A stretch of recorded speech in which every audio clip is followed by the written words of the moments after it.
ಶಿರೂರು ಬಳಿಯ ರಾಷ್ಟ್ರೀಯ ಹೆದ್ದಾರಿಯಲ್ಲಿ ಗುಡ್ಡ ಕುಸಿದುಕೊಂಡು ಇವತ್ತಿಗೆ 15ನೇ ದಿನ.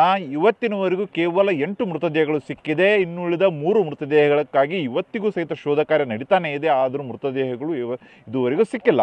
ಇಲ್ಲಿರುವಂಥ ಪರಿಸ್ಥಿತಿ ನೀವು ನೋಡಬಹುದು. ಏಕೆಂದರೆ ಜುಲೈ 16 ಬೆಳಗ್ಗೆ 8:40ಕ್ಕೆ ಇಲ್ಲಿ ಪೂರ್ತಿಯಾಗಿ ಮಣ್ಣು ಬಿದ್ದಿತ್ತು. ಸುಮಾರು ಒಂದು 20 ಅಡಿ ಎತ್ತರ, 500 ಮೀಟರ್ ಉದ್ದವಾಗಿ ಮಣ್ಣು ಬಿದ್ದಿತ್ತು. ಅದನ್ನು ಪೂರ್ತಿಯಾದ ಮಣ್ಣನ್ನು ಇವಾಗ ತೆರವುಗೊಳಿಸಲಾಗಿದೆ. ಆದರೆ ಇಲ್ಲಿ ಒಂದು ಮನೆ ಮುಂದೆ ಒಂದು ಹೋಟೆಲು, ಪಕ್ಕದಲ್ಲಿ 2 ಆಲದ ಮರಗಳಿದ್ದು ಒಂದೇ ಒಂದು ಅವಶೇಷಗಳು ಸಹಿತ ಕಾಣಿಸ್ತಾ ಇಲ್ಲ. ಅದರ ಜೊತೆಗೆ ಏನಂದರೆ ಈಗ 11 ಜನರು ನಾಪತ್ತೆಯಾಗಿದ್ದಾರೆ ಅಂತ ಏನು ಜಿಲ್ಲಾಡಳಿತಕ್ಕೆ ಅಧಿಕೃತವಾಗಿ ದೂರುಗಳು ಬಂದಿತ್ತು. ಅದರ ಪೈಕಿ 8 ಮೃತದೇಹಗಳು ಇದೇ ಗಂಗಾವಳಿ ನದಿಯಲ್ಲಿ ಪತ್ತೆಯಾಗಿದೆ. ಆದರೆ ಉಳಿದ ಇನ್ನೂ 3 ಮೃತದೇಹಗಳಿದೆ. 3 ಮೃತದೇಹಗಳಿಗಾಗಿ 12ನೇ ದಿನ 13ನೇ ದಿನ ಬಹಳಷ್ಟು ಸರ್ಕಸ್ ಮಾಡಲಾಯಿತು. ಆದರೆ ಇದುವರೆಗೂ ಅಲ್ಲಿರುವಂಥ ಮೃತದೇಹಗಳನ್ನು ಪತ್ತೆ ಮಾಡುವುದಕ್ಕೆ ಆಗಲೇ ಇಲ್ಲ. ಈಗ ಮತ್ತೆ ಗಂಗಾವಳಿ ನದಿಯ ನೀರಿನ ಮಟ್ಟ ಹೆಚ್ಚಿಗೆನೇ ಆಗಿದೆ. ನೀವು ದೃಶ್ಯದಲ್ಲಿ ನೋಡಬಹುದು, ಗಂಗಾವಳಿ ನದಿಯ ನೀರಿನ ಮಟ್ಟ ನಿನ್ನೆಕ್ಕಿಂತಲೂ ಬಹಳಷ್ಟು ಹೆಚ್ಚಿಗೆ ಇದೆ. ಅಷ್ಟೇ ಅಲ್ಲದೆ ನೀರಿನ ರಭಸವೂ ಸಹಿತ ಹೆಚ್ಚಿಗೆ ಆಗಿದೆ. ಯಾಕಂದರೆ ಪ್ರಮುಖವಾಗಿ ಏನಂದರೆ ಈ 3ರಿಂದ 4 ನಾಟ್ಸ್ ಇದೆ.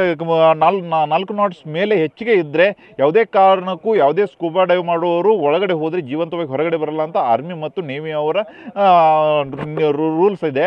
ಆದರೂ ಸಹಿತ ಈಶ್ವರ್ ಮಲ್ಪೆ ಅವರು ಈ 8 ನಾಟ್ಸ್ನಲ್ಲಿರುವಂಥ ನೀರಿನ ಒಳಗಡೆ ಹೋಗಿ ಬಂದರೂ ಸಹಿತ ಪೂರ್ತಿಯಾದ ನೀರು ಕೆಸರಿರುವುದರಿಂದ ಒಳಗಡೆ ಏನೂ ಕಂಡಿಲ್ಲ. ಆದರೆ ಈಗಲೂ ಸಹಿತ ನೋಡಬಹುದು, ದೃಶ್ಯದಲ್ಲಿ ಈಗಲೂ ಸಹಿತ ಅದೇ ರೀತಿಯಾದಂಥ ಕೆಸರು ಮಿಶ್ರಿತ ನೀರು ಹೊರಗಡೆ ಬರ್ತಾ ಇದೆ. ಅಷ್ಟೇ ಅಲ್ಲದೆ ನೀರಿನ ರಭಸವೂ ಸಹಿತ ಹೆಚ್ಚಿಗೆ ಆಗಿದೆ. ಯಾಕಂದರೆ ಪ್ರಮುಖವಾಗಿ ನಿನ್ನೆಯಿಂದ 13ನೇ ದಿನ ಅರ್ಧ ಅಷ್ಟೇ ಮಾಡಲಾಗಿತ್ತು ಕಾರ್ಯಾಚರಣೆ. ಅದರ ನಂತರ 13, 14, ಇವತ್ತು 15ನೇ ದಿನ ಪೂರ್ತಿಯಾದ ಕಾರ್ಯಾಚರಣೆ ಸ್ಟಾಪ್ ಮಾಡಲಾಗಿದೆ. ಎಲ್ಲೋ ಒಂದು ಕಡೆಗೆ ನದಿಯ ನೀರಿನ ಮಟ್ಟ ಕಡಿಮೆ ಆಗಬಹುದು.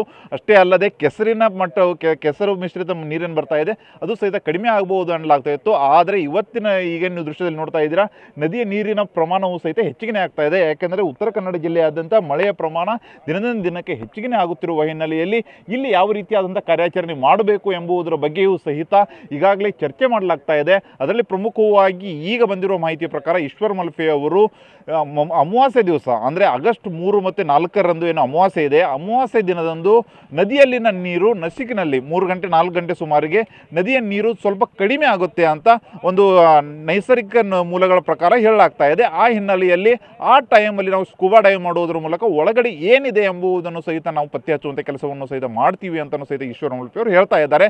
ಆ ವಿಚಾರವಾಗಿ ಈಗಾಗಲೇ ಜಿಲ್ಲಾಡಳಿತ ಮತ್ತು ಸ್ಥಳೀಯ ಶಾಸಕರು ಸಹಿತ ಸಹಕಾರ ಕೊಡಲು ಸಹಿತ ಮುಂದಾಗಿದ್ದಾರೆ. ಕ್ಯಾಮರಾಮನ್ ಮಂಜುನಾಥ್ ಜೊತೆ ಸೂರಜ್ ಉತ್ತರೆ, TV9 ಕಾರವಾರ.